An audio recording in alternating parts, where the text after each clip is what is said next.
Bonsoir, bonjour, ça dépend quand vous regarderez cette vidéo.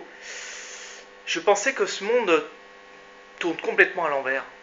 Mais on pense à l'envers, on vit à l'envers.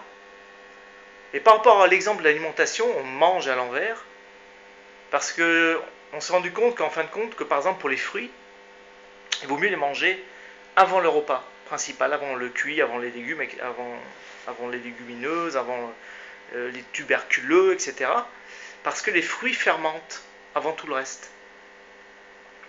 Mais ce qui est valable en fait, cette réflexion pour l'alimentation, je pense qu'elle est valable pour tout le reste. L'éducation, la politique, l'économie, le social,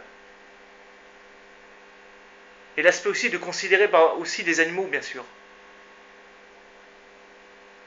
On pense à l'envers, on vit à l'envers, on mange à l'envers. Donc je pense aussi qu'il faut cesser de rentrer dans les normes. Vous savez, des 99,9%, il faut faire comme ça, parce qu'on vous a toujours dit depuis la naissance, depuis tout petit, parce que c'est comme ça, c'est normal. C'est normal. Mais c'est quoi être normal? Est-ce que c'est être un mouton, faire comme les autres, ou alors c'est écouter son cœur plutôt que sa tête? Ce serait plutôt pas ça d'être normal.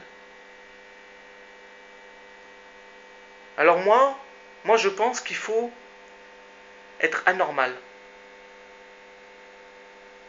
pour être heureux, pour mieux vivre. Il faut peut-être arrêter de suivre des règles. En tout cas, pas celle qui est celle de la masse, mais ses propres règles à soi. On dit dans l'alimentation qu'il faut savoir s'écouter son corps, ses envies. Je pense que dans la vie aussi, il est important de suivre ses propres règles et ses envies. Voilà, c'était simplement ma petite réflexion sur ça ce soir. Je vous laisse cogiter, parce que moi je cogite encore là-dessus. Et ça fait plusieurs années que je cogite là-dessus et que je vis totalement anormalement. Mais qu'est-ce que je suis heureux. Voilà, c'était mon petit message de ce soir. Ça serait intéressant d'en débattre. A plus.